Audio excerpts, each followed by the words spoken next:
Hello, welcome. We're in Antigua, Guatemala here. We're going to have a chat about traveling in Guatemala and the best ways to get around it. Where did we start? We started in Cancun, Mexico. It was the cheapest place we could find a flight to. And from there, we had an option of either flying from Cancun to Guatemala City or going overland through kind of the bottom half of Mexico, through Belize, into Guatemala. And today, I think we're going to kind of talk about the pros and cons of both options, and if we had to do it again, what we would choose. So I think we both decided that landing in Cancun and going overland south was not the right choice, just because of the expense of that part of Mexico. Yeah, we went through Cancun to Playa del Carmen, still expensive. We went to Baccaral, which is in the kind of like southern Mexico before you hit Belize. Yeah. Still very expensive to kind of do some things. So Mexico didn't end up being it was probably my least favorite part of the whole stint, right. And the whole trip that we did. The mentality is, why would we pay to do this day trip thing and pay $100 US to do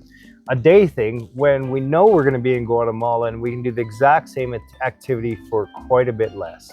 So that was what. Yeah, and even food and stuff like that. Right. Like we'd go out to go eat somewhere, and it's like the prices were equal, if not more, than they would be if we went out to eat in Canada. And it's like, why? That doesn't excite you to. Yeah, you're going to these parts of the world to have a lot of fun. You're going to the parts of the world that are less expensive.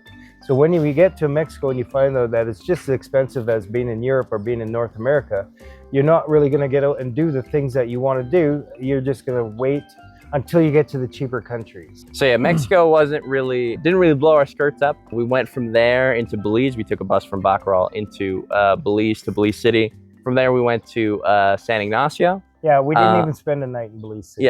Yeah. San Ignacio and Belize was nice, and that part of the overland trip I would say is worth doing. Like definitely go through Belize if you're in this part of the world. So one option you got, instead of flying to Cancun, at certain times of the year you can fly into Belize City, and then it's just a short little 4-hour trip to get to the border, San Ignacio, and that's kind of where the overlanding really starts getting fun. And why is that, do you think? I mean, the price just dropped significantly. Like the price for food was like much less than it was in Mexico. The price for day trips in San Ignacio was like close to what we saw in Mexico, but there were some options where you could like rent a car with some other people, get around. Now you start meeting other backpackers. You're now getting on that backpacker pipeline through Guatemala that we'll talk about in the future here.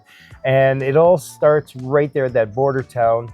And after we spent 2 nights there, that was the first place we spent 2 nights. Or did we spend 3 nights? I think we spent 3. Yeah. And then we went on to the next highlight was? Flores. Yeah. And kind of north of Guatemala. Did we have any problems crossing the border from Belize into Guatemala? No, there's like the only thing is there's a fee if you spend more than 24 hours in Belize, and they call it's like a conservation fee or whatever, like a tourism fee. And that's $20 US per person, I think, is how it goes.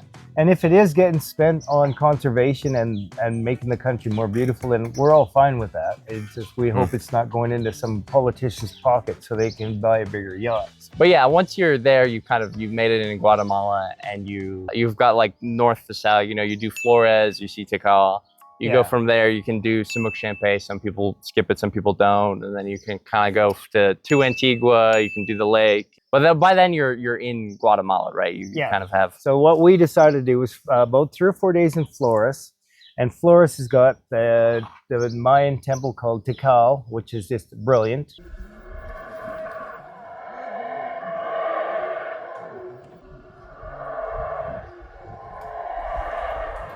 And you do a day trip from the town of Flores.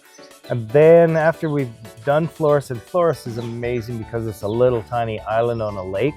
And I don't know if you ever spent any time on a little tiny island on a lake before? Not in a town like that. It's a very cute little town. It is very, very, very nice. And then we went, we booked the shuttle, and that shuttle brought us to the center of Guatemala, which is Sumuk Champe. And then we spent 3 or 4 days there.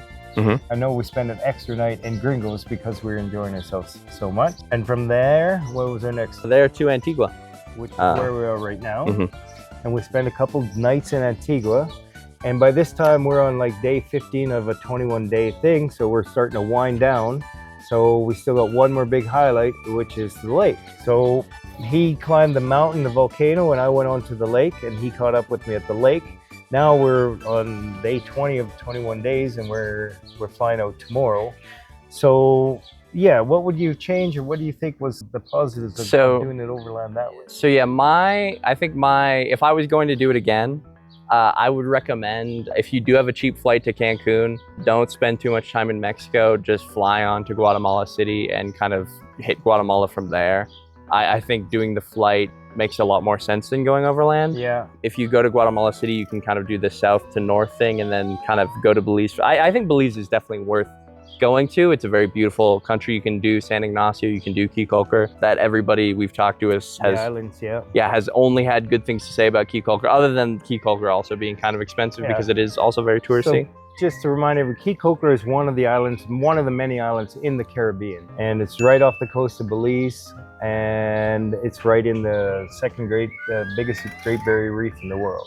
Yeah, so there's some like amazing diving stuff that you can do there. There's just some amazing stuff that you can see. I definitely say fly to Cancun and then look to fly either to Belize City or to Guatemala City. I'd say don't go overland through Mexico because it's just, for us anyway, it wasn't worth it. Well, if you're gonna do overland like we did, you're just gonna do it quickly and just one day in transit, stop, spend the night in an accommodation and get back on the bus and do. Yeah, but you think that's worth it over just? It isn't, but if you can't find a cheap flight from Cancun to Belize City, like certain times a year, there's no flights, right? Yeah, but we could have done, we had the option of like a $200 flight to Guatemala City, and then we could have gone up. Okay, right? Do you think we should have done that? In hindsight, yeah. In hindsight, okay. But it's like we didn't know, that's why we're making the video. Yeah, we didn't know how expensive Mexico was going to be. Yeah. Okay, so if you do fly to Guatemala City, now you're starting in the south of the country, so you're going to do the lake in Antigua first, and then you're going to go north. But what happens when you get to Flores? You still have to exit the country somehow. Yeah, I mean, you can either do that going up into Belize and flying out of Belize City, or coming back down to Guatemala City. And it's good to know that from Flores, from the north of Guatemala, you can also take a little quick flight back to the capital. So there's that option there as well. Another thing we can bring up is the weather, because you're also trying to hit all these destinations and trying to hit the nice weather while you're there. So that might play into when you land in Cancun, for example, and we're thinking of going from the north to the south or south to the north.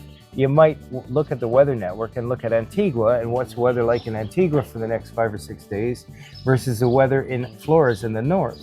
So we haven't hit some really good weather on this whole trip, but that wasn't by accident. That was working everything by design, I guess. A little bit of luck, and catching a lightning on a volcano, that's a lot of luck. Yeah, that was that part of that trip was lucky. The rest of it, for sure. Right on. Okay, well, thanks for watching Earth University. We'll catch you on the next one.